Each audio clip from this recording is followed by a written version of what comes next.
Bonjour bien-aimés dans le Seigneur. Vous êtes la bienvenue dans notre émission des histoires bibliques dont le thème est la perle de grande valeur. Trouver la véritable prospérité biblique. Rejoignez notre groupe de raconteurs des histoires. Nous partageons les histoires bibliques et nous explorons ce que la parole de Dieu dit sur la vraie prospérité.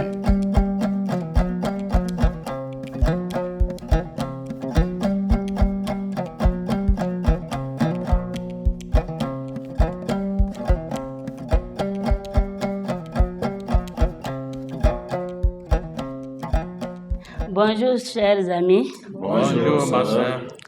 Merci d'avoir répondu à notre invitation sur ce plateau.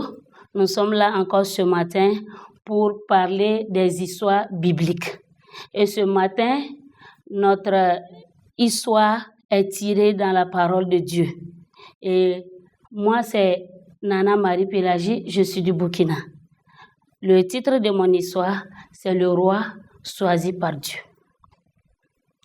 Des années passent après que Samuel ait dit aux Israélites de laisser les idoles qu'ils adoraient. Les Israélites demandent un roi et Saül est choisi. Mais après un certain temps, le roi Saül n'obéit pas complètement à Dieu.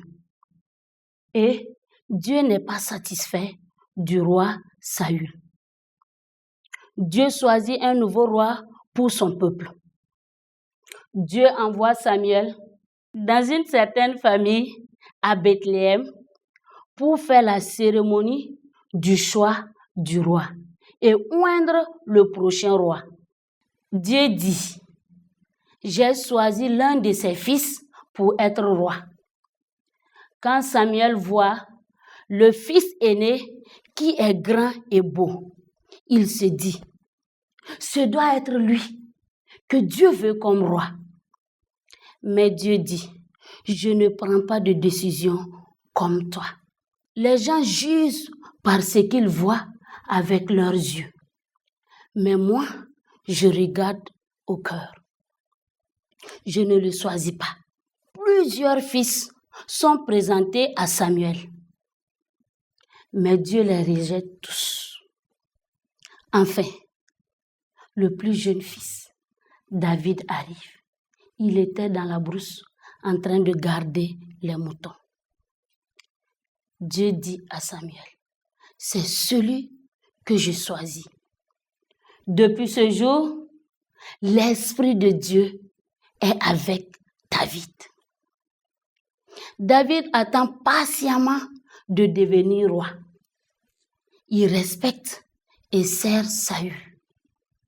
Il devient un puissant guerrier et un musicien. David est si connu du peuple d'Israël que Saül devient très jaloux. Alors, il essaie de tuer David, mais David s'enfuit dans la brousse. Pendant que David est dans la brousse, des centaines d'hommes et de soldats viennent le soutenir. Saül et ses soldats chassent David et ses hommes. Un jour, pendant que Saül chasse David, Saül rentre dans une grotte pour aller aux toilettes. David et ses hommes sont cachés au fond de cette même grotte. Les hommes de David lui disent doucement, c'est maintenant ta chance. Alors, David se glisse jusqu'à Saül et coupe une partie de la robe de Saül. Plus tard, David se sent coupable parce qu'il a coupé une partie de la robe de Saül. Il dit à ses hommes, je ne ferai pas du mal au roi que Dieu a oint, son roi élu. David ne permet à ses hommes de tuer Saül. Après que Saül ait quitté la grotte et poursuit son chemin, David sort de la grotte. D'une montagne, il appelle Saül et s'incline profondément en signe de respect. Mon père, ô roi, vois que je n'essaie pas de te tuer. Tu étais juste dans la grotte. Mes hommes m'ont dit de te tuer, mais je ne l'ai pas fait. Regarde ce que j'ai dans la main. C'est un morceau de ta robe. Je l'ai coupé, mais je ne t'ai pas tué. Je ne ferai pas du mal au roi que Dieu a oint, son roi élu. Saül dit, mon fils David, tu es un meilleur homme que moi. Tu as été toujours bon pour moi, mais je t'ai fait du mal. Que Dieu bénisse ta bonté envers moi. Ensuite, Saül retourne au palais, mais David reste dans la brousse. Quelque temps après, Saül meurt dans une bataille contre les ennemis du peuple de Dieu, les Philistins. Finalement, David devient roi, comme Dieu l'a dit. C'est mon histoire. Merci à vous, chers amis, pour votre patience. Et à vous aussi, ne quittez pas. Nous continuons toujours avec la méditation. Et nous allons passer ces moments avec des questions-réponses. Vous pouvez aussi participer à la méditation en nous répondant et en nous posant aussi vos questions. Et il y a le numéro qui va défiler en bas de l'écran. Voici notre première question. Qu'est-ce qui vous a plu dans cette histoire que vous venez d'écouter? Oui. Ce qui m'a plu, c'est Saül cherchait à faire du mal à David, mais David le respectait à chaque moment. D'accord. Ça, c'est formidable. On cherche à te faire du mal, mais tu ne t'occupes pas de ça. Merci beaucoup. Qui d'autre? Ce qui m'a plu dans l'histoire, c'est le choix de David et la façon dont ça a été fait. Le père présente les frères, pensant que c'est eux. Finalement, c'est le petit David qui vient à la suite et Dieu dit c'est lui. C'est vraiment cette partie m'a vraiment. Effectivement, comme l'histoire l'a dit, les hommes regardent ce qui frappe à l'œil, mais c'est tout à fait le contraire avec Dieu. Dieu voit le cœur et c'est du cœur que Dieu choisit ceux qu'il veut qu'ils les servent. Voilà. J'ai aimé ces hommes-là qui ont soutenu David dans ces moments d'épreuve. Ces centaines d'hommes qui le suivaient et il faisait route avec eux. J'ai aimé vraiment ces hommes-là, leur action. Ok, merci beaucoup. Même si tout le monde est contre vous, sachez qu'il y a d'autres personnes qui seront avec vous pour vous soutenir. Ça a été le cas de David, vraiment. Merci, pasteur. Oui, ma maman. Oui, j'ai aimé, la partie que j'ai aimée aussi. Et les hommes de David voulaient qu'il tue Saül, mais Saül n'a pas écouté. Et puis, David n'a pas écouté ces hommes-là. Il n'a rien fait du mal à Saül. C'est vrai, il ne faut pas chaque fois prêter attention à tout ce qu'on nous dise. Souvent, il y a des gens qui viennent avec des fausses et des faux enseignements pour nous burner, des faux enseignements pour nous faire quitter ordre cadre, faire quitter le chemin de Dieu. Mais ça n'a pas été le cas avec David. C'est vrai que les hommes étaient là pour l'aider, mais il a vu que c'est pas tout ce qu'il lui dit là qui est bon. Donc, il a choisi pour lui. Et c'est ce que Dieu voulait avec lui. Merci beaucoup. Moi aussi, dans l'histoire, j'ai aimé Saül. Juste au moment où David tient l'habit et il crie. Quand Saül entend la voix de David, il dit, est-ce-toi, mon fils David? Il reconnaît et il confesse que non, tu es plus juste que moi. Parce que tu m'as épargné. Et il retourne au palais. Vraiment, cette partie, j'ai aimé.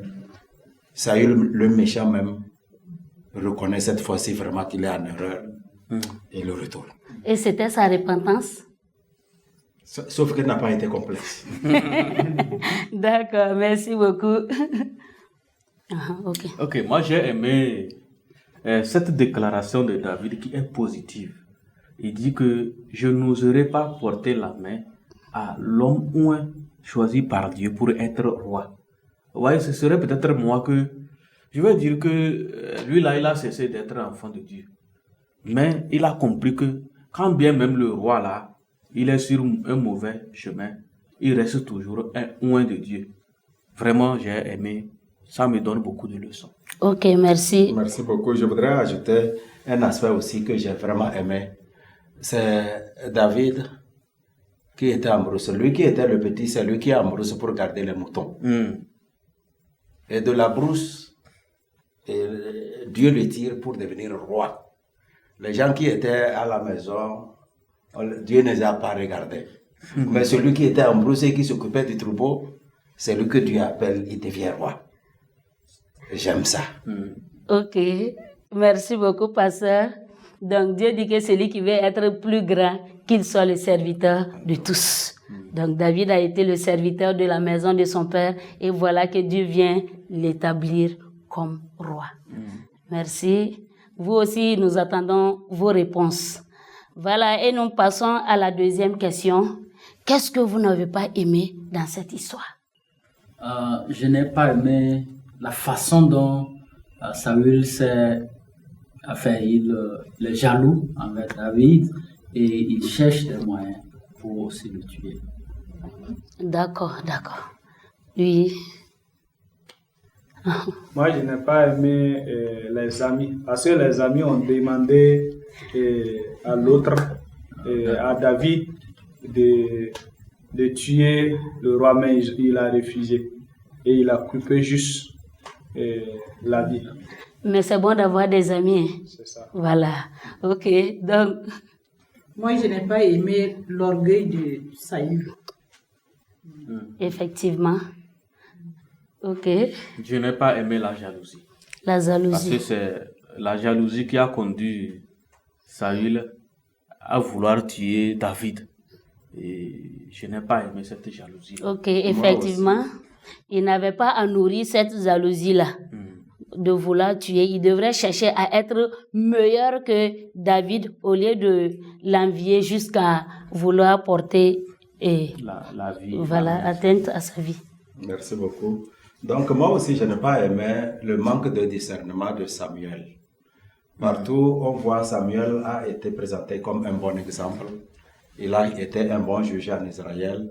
Mais pour aller choisir maintenant David, il a manqué de discernement. Il s'est vraiment trompé. Ça, je n'ai pas aimé. Effectivement, il a manqué. Donc, on interpelle nos pasteurs d'avoir l'esprit de discernement. C'est vraiment important pour le ministère.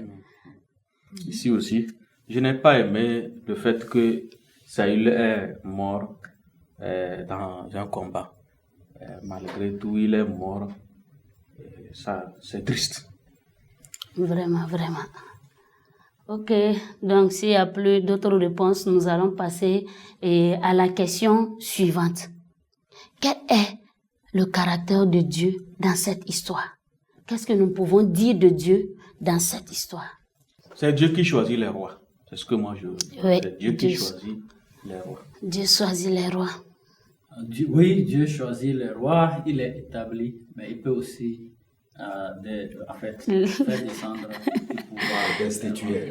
Effectivement. C'est Dieu qui établit, c'est lui encore qui destitue si tu ne suis pas sa voie. Merci beaucoup. C'est Dieu qui protège. C'est Dieu qui protège. Oui. Il a protégé David. D'accord. C'est Dieu qui prend les choses qui sont viles pour faire des choses qui sont chères, qui sont qui ont de valeur. Vous pouvez nous expliquer ça un peu? Oui, David était un petit derrière les animaux de son papa et Dieu lui a pris là-bas, lui qu'on a oublié, pour l'amener asseoir sur le trône pour qu'il devienne un roi. Vous voyez. Donc, il a tiré de la boue pour l'établir. Wow.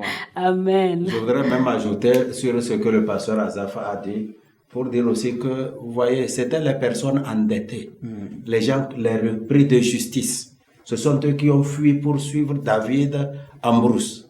Mais ils sont devenus des gens importants, des généraux, des grandes personnes, des braves soldats plus tard. Donc ça montre effectivement que Dieu prend des gens de la boue pour les élever, pour les établir. Amen. Oui, Dieu soutient les hommes justes. Dieu soutient le juste, ça c'est vrai. Et David, dans sa justice, Dieu l'a soutenu jusqu'à le placer là où lui-même il voulait. Et nous continuons toujours avec nos questions. Quel peut être le caractère de l'homme dans cette histoire? L'homme est jaloux. L'homme est jaloux, oui. Saül surtout m'inspire à cet exemple-là. Oui, L'homme a choisi selon l'apparence. L'homme. L'homme regarde plus à l'apparence. oui, oui. L'homme est orgueilleux. Orgueilleux. L'homme regarde la beauté, les yeux doux, mais Dieu, c'est le cœur. Oui, l'homme est orgueilleux. Saül a été animé de l'orgueil. Voilà pourquoi il a poursuivi David pour l'assassiner. L'homme est conscient. L'homme est conscient. David a été conscient pour ne pas tuer son roi. Son roi. D'accord. Ok. On peut aussi dire que parfois l'homme a la crainte de Dieu. Et nous voyons cela dans la vie de David. Il a toujours eu la crainte de Dieu. C'est cette crainte même qu'il a épargné à tuer Saül. Oui, oui. Il a été humble aussi, malgré qu'il a su qu'il avait été choisi par Dieu pour devenir plus tard roi. Il a respecté Saül, il a servi tout en cachant ce qu'il avait déjà reçu auparavant. Oui, je peux dire aussi que l'homme n'est pas maître de son destin. Vous voyez, Saül est roi et maintenant, comme il n'est pas maître de son destin, il est destitué. Et David qui était derrière les animaux, comme il n'est pas maître de son destin, Dieu lui prend de là pour l'amener sur le trône aussi. Donc, c'est ce que moi je comprends, que c'est Dieu qui est vraiment quelque chose, mais l'homme, lui, il ne maîtrise rien de sa vie. Oui, L'homme aussi peut devenir roi. l'homme devient roi. Je voudrais abonder dans le sens du pasteur pour dire oui, l'homme n'est pas maître de sa destinée, mais peut contribuer. Peut contribuer. Nous avons vu pourquoi Dieu pouvait prendre David de la Cicère. Et ici aussi, nous avons vu ce que fait que Saül est en train d'être destitué. Voilà. Ok. Merci bien. Nous continuons toujours avec nos questions et nous avons encore une question qui est aussi importante pour nous et pour d'autres personnes qui sont autour de nous. Maintenant, nous allons demander à savoir quelles sont les différentes leçons que nous pouvons tirer de cette histoire pour notre bien et le bien des autres. Bon, je tire comme leçon que quel que soit le travail que je fais, où que je me trouve, je vais le faire de bon cœur, n'attendant pas une occasion meilleure avant d'être sérieux. Je donne l'exemple, si je suis pasteur au village, je ne dois pas avoir de complexe. C'est que je serai un très bon pasteur au village pour que le Seigneur, me remarquant, m'amène un jour dans une grande ville. Merci, pasteur. Si Dieu élève quelqu'un, je ne dois pas être jaloux de lui. Ok, merci beaucoup. Les leçons que nous tirons dans cette histoire.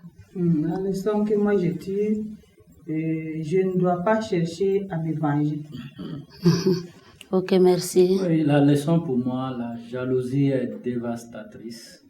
Elle fait beaucoup de tort. Donc, je dois faire attention toutes les fois qu'elle s'invite dans ma vie. Ok, Je dois soutenir les gens qui sont dans les problèmes. d'accord, merci. Par la jalousie, Saül a failli se faire tuer. David pouvait le tuer, mais il ne l'a pas fait. Ok, nous vous disons merci pour les leçons que vous avez tirées. Nous pensons aussi à vous et nous savons que vous avez plein de leçons que vous avez tirées de cette histoire, que vous allez mettre en application pour encore grandir et trouver la meilleure vie pour vous, la vie que Dieu a choisie pour vous. Donc nous continuons encore comment faire pour garder cette histoire longtemps avec nous et que cela ne cesse de travailler en nous. Oui, je dois raconter et toujours raconter cette histoire. Merci. Je suis tout à fait d'accord avec le pasteur. Raconter. Plus je raconte, je suis convaincu de garder cette histoire pour toujours. Vous, téléspectateurs, est-ce que vous êtes d'accord avec mes amis ici qu'il faut raconter pour ne pas oublier? Alors, si c'est le cas, racontez à plusieurs personnes afin de la garder pour vous aussi. Et à qui vous pensez raconter cette histoire? Je vais raconter l'histoire là au chef canton. Le chef canton. Au chef canton, je veux qu'il soit un bon roi. Je vais lui raconter ça. De temps en temps aussi, je suis dans sa cour lors d'un jugement. Et je vais trouver une occasion aussi pour raconter ça au grand groupe dans sa cour. Merci. Que toutes les occasions soient favorables pour vous. Amen. Okay. Oui, j'ai des groupes de disciples, en fait, des personnes que je regroupe où j'enseigne la parole de Dieu et je trouve que c'est une histoire vraiment très intéressante. Je vais vraiment partager. Merci. Je vais raconter l'histoire à Mamine. Ok. Moi, j'ai des amis pasteurs qui dirigent aussi des églises. Je vais leur raconter cela. Ok. J'ai souvent l'habitude de discuter avec eux. Ça va les aider. Ok. Je vais raconter l'histoire à un ami qui se nomme Jacques. D'accord. Moi aussi, je vais raconter cette histoire à mon pasteur pour qu'il ne regarde pas le visage des gens pour les choisir, pour les confier des tâches à l'église, mais qu'il écoute la voix de Dieu afin de pouvoir déléguer chaque personne à servir Dieu selon leur appel. Ok, donc ainsi prend fin nos différentes questions, ainsi prend fin notre méditation du jour. Et à vous, chers téléspectateurs, si cette histoire vous a plu, restez toujours abonnés à la chaîne, soyez fidèles à cette émission et nous vous donnons rendez-vous très prochainement. Bye bye. À vous qui avez suivi cette émission avec nous, nous vous disons vraiment merci. Merci d'avoir participé à cette émission aujourd'hui, dont le thème était « La perle de grande valeur, trouver la véritable prospérité biblique ». Quelle vérité Dieu vous a révélée à travers cette histoire? Veuillez les partager avec nous à travers les numéros qui s'affichent sur le bas de l'écran. Nous espérons que vous avez beaucoup aimé ces histoires et que vous serez à la prochaine encore pour écouter beaucoup d'autres histoires.